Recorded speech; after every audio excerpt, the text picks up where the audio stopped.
Hello guys, next episode के start से पहले आप लोग मेरे चैनल को सब्सक्राइब कर देंगे। इससे अभी नेक्स्ट एपिसोड को स्टार्ट करते हैं। चैन जो अपनी मॉम को रोते हुए देखकर अपने डैड के पास आकर उनकी सारी बुक्स को नीचे फेंकने लगता है। कहने लगता है कि आप मेरी मॉम के साथ ऐसा कैसे कर सकते हैं, और यहाँ तक कि उन्हें काफी बातें भी सुनाता है। तो इस बात पर सॉन्ग हाओ को भी अपनी गलती रियलाइज होती है और फिर शीशी दिखाई जाती है जो चैन के पास आकर बैठी होती है। चैन उसे कहने लगता है कि मैं आपको यहाँ से कहीं दूर ले जाऊंगा जहाँ पर डैड नहीं होंगे, वो इस तरह आपको बुली नहीं करेंगे। पर शीशी उसे समझाने लगती है कि डैड ने मुझे बुली नहीं किया, बल्कि आपने जो भी डैड के साथ किया उसके लिए आपको डैड से माफी मांगनी चाहिए। और फिर दिखाया जाता है कि शीशी उन्हें वो वाला बैग खोल के दिखा देती जिसमें उसने सब कुछ अपने हाथ से बनाया होता है, और वो उन चीजों को देखकर कहने लगता है कि ये सब तो आपने लड़कियों के लिए बनाया, लड़कों के लिए कुछ भी नहीं है इसमें। और इतने में बातों में चैन से अपना टॉय भी टूट जाता है। ये देखकर जल्दी से शीशी उसका टॉय जोड़ने लगती है, पर आगे से वो कहने लगता है कि मैं ग्रैंडपा और पापा को कहूंगा कि वो मुझे एक न्यू ले दें। इसकी ये बात सुनने के बाद वो उसको समझाने लगती है कि आपको खुद अपने पैसों से ही लेना चाहिए। तो वो कहता है कि मैं तो छोटा, मैं कैसे पैसे कमा सकता हूँ। तो शीशी अपने साथ उसको एक जगह पर लेकर जाते जहाँ पर वो अपनी चीजों का स्टॉल लगाकर उन्हें सेल करेंगे। उससे जो भी पैसे आएंगे उन पैसों से वो उसका टॉय लेंगे। पर श्वान भी कुछ भी सेल नहीं कर पाती, क्योंकि एक चीज जो सेल करती है वो भी लड़की उसके पैसे नहीं देकर जाती, और जब चैन सेल करने के लिए जाता है तो उससे भी कुछ सेल नहीं होता। और शीशी श्वान को पानी पिलाने लगती है। इतने में वो देखते है कि वहाँ पर तो चैन है ही नहीं। वो दोनों हर जगह पर चैन को ढूंढने लगते हैं, और फिर जाकर फाइनली चैन उन्हें मिलता है। तो वो उसे लेकर घर तो आती है, पर घर आने के बाद वो चैन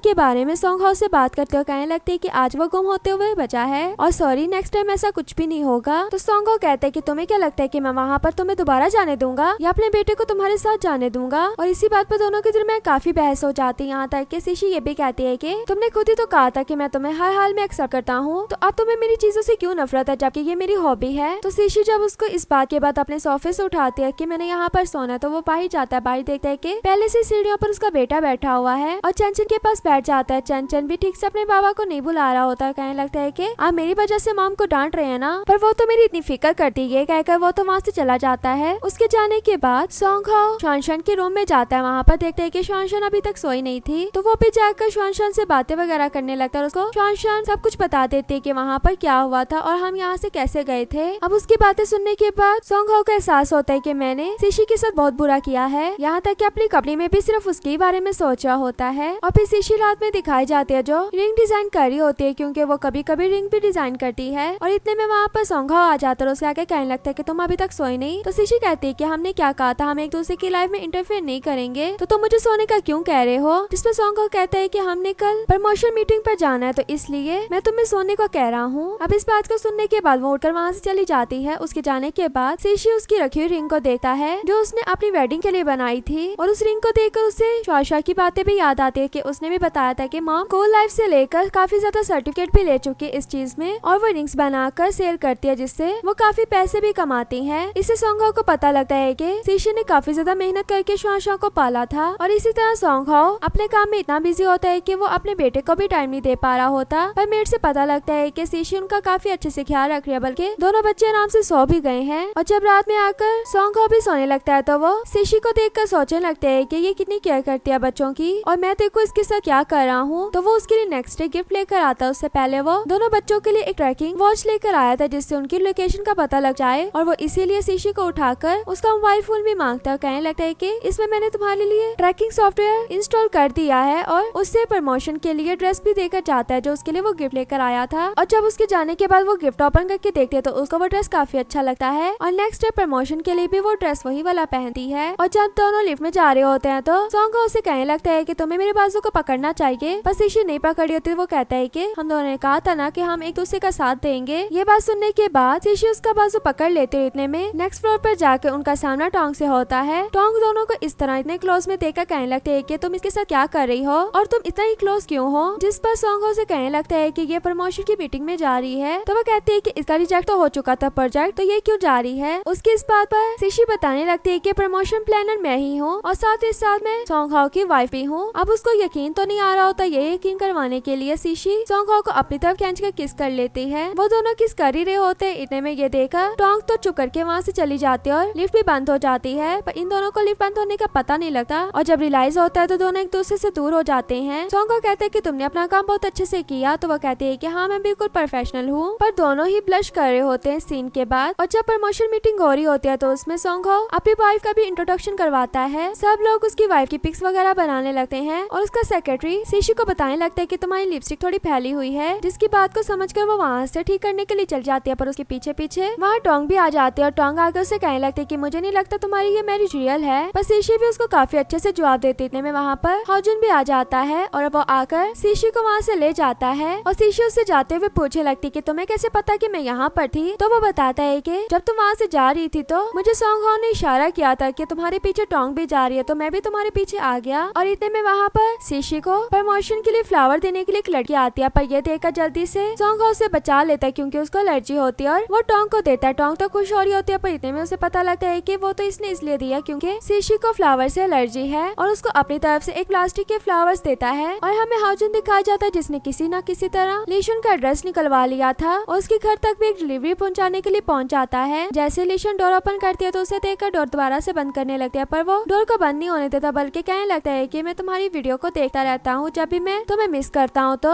ये देखकर लीशन उसको अपने घर के अंदर ले आते हो, काफी मीठी मीठी बातें करने लगती है क्योंकि उसने अपनी वीडियो से डिलीट करवानी थी। पर हाजुन भी बात का पक्का था, वो भी वीडियो को डिलीट नहीं कर रहा होता। इसी में दोनों के आपस में थोड़ी लड़ाई चल रही होती है। लीशन उसके काफी ज्यादा क्लोज आ जाती है और इसके बाद वो हाजुन को अपने घर से भी निकाल देती है। हाजुन जाते हुए अपने शूज उसके डोर के पास ही अपने शूज रख देता ताकि किसी को ये ना पता चले कि यहाँ पर एक अकेली लड़की रहती है। और इस बात के बाद तो लीशन भी उस पर गुस्सा नहीं होती। और फिर दिखाया जाता है कि सीशी शान के साथ बाइक जाने लगती है तो उसकी सारी चीजें कार की डिक्की में पड़ी होती हैं और उनको काफी अच्छे से रखा होता है। इतने में पीछे से सोंग हो आता है चैन चैन के साथ और कहने लगता है कि आज हम तुम्हारे साथ जाएंगे और इसका स्टॉल भी लगाएंगे। और जब वो चारों स्टॉल लगाकर बैठ जाते हैं तो सोंग हो तो बिल्कुल भी कुछ भी सेल नहीं कर पाता। यहाँ तक कि चैन चैन जब सेल नहीं कर पाता तो अपने डैड से आकर कहता है कि मुझे टॉयल नहीं लेना, पैसे कमाना बहुत मुश्किल काम है। अभी वो देखती है कि सोंग हो शान को काफी प्यार कर रहा, उसे प्यार करते देखकर सोचने लगती है कि क्या इसका प्यार भी फेक है। और फिर सीशी को अपनी मॉम की कॉल आ जाती है जिनकी कॉल से पता लगता है कि मॉम को सारी बात का पता लग गया है कि उसने शादी कर ली है। अब इस बात के बाद तो सीशी काफी परेशान हो जाती है कि पता नहीं अब मॉम डैड आकर क्या करेंगे। पर सोंग हो आकर उसे कंफर्ट करने लगता है, कहने लगता है कि मैं उनकी इतने अच्छे से खिदमत करूंगा कि वो कुछ भी नहीं कहेंगे। पर सीशी उसे कहने लगते है कि तुम्हें मेरे मॉम डैड का नहीं पता, अगर उन्हें तुम ना पसंद आए तो वो तुम्हें और मुझे डिवोर्स करवा कर छोड़ेंगे। और इसी तरह नेक्स्ट डे आ जाता है जिस दिन सीशी के मॉम डैड भी आ जाते हैं। उनके साथ डाइनिंग टेबल पे बैठा होता है तो उनके लिए लाया हुआ गिफ्ट उन्हें देने लगता है। जैसे ही वो दोनों गिफ्ट लेते हैं तो डैड तो क्वेश्चन पे क्वेश्चन किया जाता है और उनके क्वेश्चन के आंसर सोंग हो काफी अच्छे से दे रहा होता है, ऐसे जैसे वो सच में सीशी से बहुत प्यार करता है। अभी ये बातें चली रही होती इतने में वहाँ पर चैन चैन मॉम कहते हुए आ जाता है। अब चैन चैन को देखकर तो उसके मॉम डैड देखने लगते हैं कि अब ये बच्चा कौन है, जिसका इंट्रोडक्शन सोंग हो करवाने लगता है कि ये मेरा बेटा है। पर बेटे की बात सुनने के बाद ही उसके डैड तो ये साफ मना कर देते हैं कि मुझे ये रिश्ता मंजूर नहीं है। बस सीशी कहने लगती है कि मुझे कोई भी मसला नहीं है। तो उसके डैड कहते हैं कि कल को इसकी बीवी इसके पास वापस आ गई तो तुम्हारा क्या होगा। जिस पर चैन चैन कहता है कि मेरी मॉम अगर वापस भी आ गई तो मेरी एक ही मॉम है, वो है सीशी मॉम, और मैं कभी भी इन्हें नहीं छोड़ूंगा। अब इस बात से तो सीशी की मॉम को थोड़ा सुकून आता है और वो चैन चैन भी सीशी की मॉम के पास और उसके डैड के पास चले जाता है। और फिर जब उसके डैड आगे बात करने लगता है तो सीशी कहने लगती है कि डैड बस यहीं पर रुक जाएं, बच्चे के सामने इस तरह की बातें करने की जरूरत नहीं है। पर सीशी का डैड उनके सामने ये शर्त रख देता है कि इनकी शादी नहीं हुई तो हमें इनकी शादी करनी चाहिए। और सीशी जो अपनी मॉम के साथ बाहर आ जाती है उसकी मॉम उसको समझाने लगती है और अंदर जो सोंग हो सीशी के डैड के साथ होता है। सीशी के डैड उसे ड्रिंक पर ड्रिंक करवाए जा रहे होते हैं और यहाँ सीशी की मॉम उसे कह रही होती है कि मैंने तुम्हारे साथ बहुत बुरा किया है, हमें तुम्हारे साथ इस तरह पास में कुछ भी नहीं करना चाहिए था जैसे हमने तुम्हारे साथ किया है। बस सीशी कहने लगती है कि मॉम कोई बात नहीं, पहली बातों को भूल जाएं। और लीशन दिखाई जाती है जो अभी भी किसी का वेट कर रही होती है बाहर में बैठकर। तभी वो नोट करती है कि एक लड़का पियानो बजा रहा है, वो भी वही वाला सॉन्ग जो उसको अट्रैक्ट करता है। और वो उस सॉन्ग को सुनते सुनते उस लड़के को पीछे से जाकर हक कर लेती है। पर वो लड़का कोई और नहीं बल्कि हाउजिन होता है। वो तो समझ ही होते है कि ये उसका पहले वाला कोई बॉयफ्रेंड होगा, पर ऐसा जब कुछ नहीं होता तो हाउजिन को धक्के देने लगता है, कहने लगती है कि तुम यहाँ पर क्या कर रहे हो। तो वो कहता है कि मैं अपने शूज वापस लेने के लिए आया हूँ, तुम्हें याद हो तो। पर लीशन उसे कहने लगती है कि पर तुम यहाँ पर क्या कर रहे हो, यहाँ पर ये पियानो क्यों बजा रहे हो। तो वो कहता है कि तुम्हारे फ्रेंड से पता लगा था कि तुम्हें ये वाला सॉन्ग पसंद है तो इसकी मैंने प्रैक्टिस की थी ताकि आज मैं तुम्हारे लिए कर सकूं। पर लीशन सीधी एक ही बात करती है कि मेरी वीडियो को डिलीट करो। हाजुन जब नहीं कर रहा होता तो वो उसके ऊपर ड्रिंक फेंकती है, जिसके बाद हाजुन उसके सामने उसकी वीडियो को डिलीट कर देता है और चुप करके वहाँ से चला जाता है। और सीशी दिखाई जाती है जो अपने डैड और अपने हस्बैंड के पास आ ही रहे होते तभी देखती है कि सोंग हो ने तो इतनी ज्यादा ड्रिंक कर ली है और अपने डैड को आकर चिल्लाने लगती है कि आपने ऐसा क्यों किया। तो वो सोंग हो को अपने डैड के पास से वहाँ से ले जाती है और जैसे ही रूम में जाकर लिटाती है तो सोंग हो उससे सॉरी करने लगता है। तो वो उसे पूछती है कि तुम मुझसे सॉरी क्यों कर रहे हो। तो वो कहते हैं कि मैं हमेशा तुमसे सॉरी करना चाहता हूँ, उसे हाँ कर लेता है। और फिर कहते कहता है कि तुम्हें पता है जब से तुम मेरे घर पर आई हो तब से मेरी लाइफ बहुत चेंज हो गई है, और उसका हाथ पकड़ने के बाद उसको किस करने के लिए आगे आ ही रहा होता है, पर उसके कंधे पर ही इतनी ज्यादा ड्रिंक की वजह से गिर जाता है। और सॉन्ग हाउ नेक्स्ट मॉर्निंग में सीशी के घर पर दिखाया जाता है, उसके मॉम डैड के घर पर। सुबह ही सुबह सॉन्ग हाउ को भी उसकी सिस्टर इन लॉज उठा देती हैं और उसको बाहर जाकर पत्थर की बोरियां उठाने को कहती हैं। और हमें लीशन दिखाई जाती है जो अपनी फ्रेंड की वेडिंग पर आती है और वो रूम में हाउजन के साथ बैठी होती है, पर वो दोनों बिल्कुल भी एक दूसरे को मुंह नहीं लगा रहे होते। और फिर सॉन्ग हाउ भी अपनी वेडिंग के लिए तैयार हो जाता है। तैयार होने के बाद जब वो सीशी के रूम की तरफ जा रहा होता तो पहले श्वांशों से मिल जाती है, श्वांशों से बातें कर रहा होता है। तो इतने में सीशी के डैड उसे बुला लेते हैं अपने पास बिठाकर कहने लगते हैं कि मैं तुमसे सीशी के बारे में बात करना चाहता हूँ। पर सॉन्ग हाउ उन्हें रिलैक्स कर देता है कि आप सीशी की टेंशन ना ले, मैं उसे संभाल लूंगा। और फिर वो सॉन्ग हाउ को एक लेटर देते हुए कहने लगते हैं कि मैं कुछ बातें सीशी से नहीं कह पाया जो मैंने लेटर में लिखी है, ये तुम जाकर सीशी को दे देना। और यहीं से वो सीशी के रूम में चला जाता है। दोनों तो एक दूसरे को देखते ही रह जाते हैं। यहीं पर हमारा ये पार्ट भी एंड हो जाता है। वीडियो अच्छी लगे तो वीडियो को लाइक करना।